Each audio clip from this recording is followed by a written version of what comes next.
မျက်လက်ပြတာအရန်တော်လို့ဆိုပြီးရုရှားဘုရင်ကြီးကိုယ်တိုင်နန်းတော်ထဲကိုမျက်လက်ပြဖို့ဖိတ်ခေါ်ခဲ့ပါတယ်မျက်လက်ဆရာကဖြိုပြေပွဲဆက်တော့တုံအမီသားစုတွေရဲ့ဖြစ်ချင်တဲ့ဆန္ဒတွေကိုသူဖြည့်ဆည်းပေးနိုင်တယ်လို့ပြောလိုက်တယ်ပြီးတော့ကိုယ်ဆန္ဒတွေကိုရေးဖို့အတွက်တုံအမီသားစုကိုစာရွက်တရွက်စီဝေပေးလိုက်တယ်စာရေးပြီးတာနဲ့အကုန်လုံးကိုပြန်ယူလိုက်ပြီးမင်းသမီးလေးကိုစာရွက်တရွက်ရွေးပေးဖို့တောင်းဆိုလိုက်တယ်ရွေးပေးတဲ့စာရွက်ကိုဖွင့်ဖတ်လိုက်တော့ရုရှားစာရီအထားလို့သူမဖတ်တတ်ဘူးလို့ဟာတာပြောလိုက်ပါတယ်ပြီးတော့သူကဘုရင်မကြီးကိုစာကိုဖတ်ပြပေးဖို့တောင်းဆိုလိုက်တယ်ဘုရင်မကြီးကစာရွက်ကိုကြည့်ပြီးဒါကတော့မဖြစ်နိုင်တဲ့ဆူတောင်းပါဘာလို့လဲဆိုတော့စာထဲမှာနန်းတော်ရဲ့ခေါင်းအောင်ကြီးရဲ့အတန်ကိုပြန်ကြားချင်တယ်လို့ရေးထားလို့ပါဒီခေါင်းအောင်ကြီးကမတီးခဲ့တာနှစ်တရာလောက်ရှိနေပါပြီအမိုးတွေလှကားတွေလည်းဆွေးနေတာကြပြီလို့ပြောခဲ့တယ်လက်လက်ဆရာကတော့ပြတင်းပေါက်ကိုဖွင့်လိုက်တယ်လက်ကင်ပွားတဲ့ကိုအဖြူရောင်ဆာလေးထည့်လိုက်တယ်ပြီးတာနဲ့အဖြူရောင်ကျိုးတစ်ချောင်းကိုဆွဲထုတ်ပြလိုက်တယ်အားလုံးကလည်းလက်ခုပ်ဝိုင်းတီးကြရတယ်လက်လက်ဆရာကမင်းသမီးလေးကိုအဲ့ဒီကျိုးကိုလာပြီးဆွဲကြည့်ဖို့ပြောလိုက်ပါတယ်မင်းသမီးလေးကကျိုးကိုဆွဲလိုက်တာနဲ့နှစ်ပေါင်းများစွာတိတ်ဆိတ်နေခဲ့တဲ့ခေါင်းအောင်တန်ကြီးထွက်လာခဲ့ပါတယ်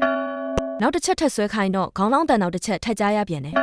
အဲ့ဒီချိန်မှာတုံအမီသားစုတစ်ခုလုံးအံ့ဩသွားပြီးဘိုးဘေးတွေရဲ့ဝိညာဉ်တွေကသူတို့ကိုတတိပေးတယ်ဆိုပြီးဒူးထောက်ပြီးအယိုသေးပေးလိုက်ကြပါတယ်တကယ်ကတော့မျက်လက်ဆရာကမင်းသမီးလေးစာရွက်ရွေးပေးတော့ကခေါင်းတောင်းတီးဖို့ကြိုရေးထားတဲ့စာရွက်နဲ့လဲခဲ့တာဖြစ်ပါတယ်ခေါင်းအောင်တန်ကြားတာကလည်းသူ့ရဲ့လက်ထောက်ကနန်းတော်ဘေးကအဆောက်အုံတစ်ခုပေါ်မှာကြိုရောက်နေခဲ့တယ်တနက်မှာအတန်းတိတ်ပြောင်းတစ်ခုကိုတက်ပြီးမင်းသမီးလေးကျိုးဆွဲတဲ့ချိန်နဲ့ကွက်တိဖြစ်အောင်ခေါင်းလောင်းကိုတနက်နဲ့ပြစ်လိုက်တာပဲဖြစ်ပါတယ်ခေါင်းတောင်းတန်ကပြန်ကြားရပေမဲ့ဟယ်လိုဆိုတဲ့အတန်လေးကတော့မကြားရတာကြာခဲ့ပါပြီ